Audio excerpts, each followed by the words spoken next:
Hello tout le monde, je m'appelle Pauline, j'ai 21 ans et je suis actuellement étudiante Erasmus en Slovénie. J'ai un parcours assez atypique car j'ai décidé de faire mon DUETI après l'obtention de ma licence professionnelle dans le management commercial. Mais pourquoi faire un DUETI? Ayant quelques lacunes en anglais, j'ai décidé de partir à l'étranger pour améliorer mon niveau. Je me suis dans un premier temps renseignée pour faire un séjour linguistique, mais ça me demandait un trop gros apport financier. La seconde option que j'envisageais était de partir seule dans un pays étranger et essayer de trouver un job. Mais finalement, j'ai préféré faire un DUETI et être encadrée par le système Erasmus qui me permet l'obtention d'un diplôme, mais également de rencontrer des étudiants venant des quatre coins du monde. Et vous vous demandez sûrement pourquoi la Slovénie? Je suis décidée assez tard pour partir. Les universités en Irlande étaient déjà prises par d'autres étudiants. Alors j'ai donc décidé de me renseigner pour partir en Slovénie. Oui, je sais, ça ne vous inspire pas grand-chose. Vous pensiez peut-être que la Slovénie était là, ou peut-être là. Eh bien non, la Slovénie n'est pas si loin que ça de la France. Elle se situe entre l'Autriche, l'Italie, la Croatie et la Hongrie. J'ai découvert finalement que c'était un tout petit pays de 20 000 km² et de 2 millions d'habitants, soit quasiment aussi grand et peuplé que la Dordogne et la Gironde réunies.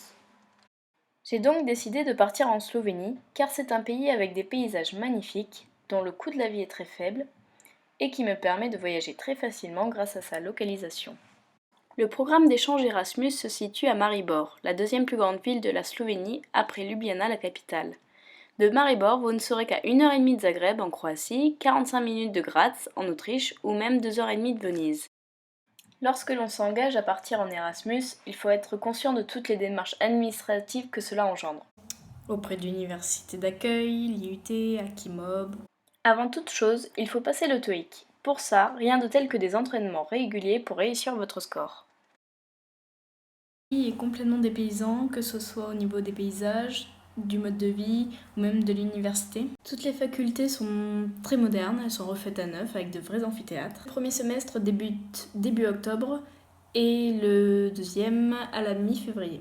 Autant les étudiants que les professeurs sont très avenants avec les étudiants Erasmus. Il n'y a quasiment que les étudiants français qui restent un an ici. La plupart des autres nationalités restent seulement pour un semestre. Il faut faire preuve de beaucoup d'ouverture d'esprit car le choc des cultures est assez impressionnant entre étudiants Erasmus. J'ai été très surprise du bon niveau d'anglais des étudiants étrangers et des étudiants slovènes. Je ne regrette vraiment pas ma destination.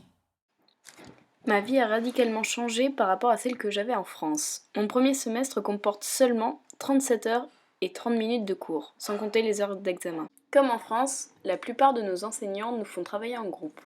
Chaque semestre, il y a environ 3 à 400 étudiants Erasmus à Maribor. Il existe une association pour les étudiants étrangers très active qui organise des événements et des voyages afin de créer une cohésion entre Erasmus. Par exemple, chaque semestre, l'association met en place 2 semaines de bienvenue avec une activité et une soirée chaque jour. Comme par exemple une soirée quiz, une journée au spa, une journée sportive, une dégustation de vin ou même un dîner international. L'association met également en place un véritable système de parrainage pour aider les étudiants étrangers à faire certaines démarches administratives, comme pour obtenir un permis de résidence. Il peut aussi donner des conseils concernant la vie sur place et les activités ou voyages facilement réalisables. Le coût de la vie est faible en Slovénie concernant le logement, la nourriture ou les restaurants. Il faut savoir qu'en Slovénie, il n'y a pas de restaurant universitaire. De ce fait, l'État prend en charge 2,63 € de chaque menu étudiant dans la plupart des restaurants.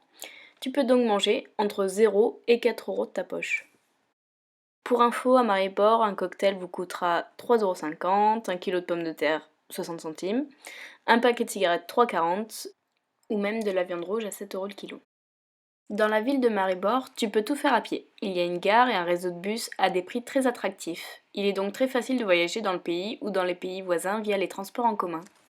Si tu es amateur de ski, les premières pistes ne sont qu'à 6 km de Maribor. N'oubliez pas qu'avoir des craintes est totalement normal, mais dès que vous aurez passé le cap et que vous commencerez votre aventure, vous ne la regretterez jamais.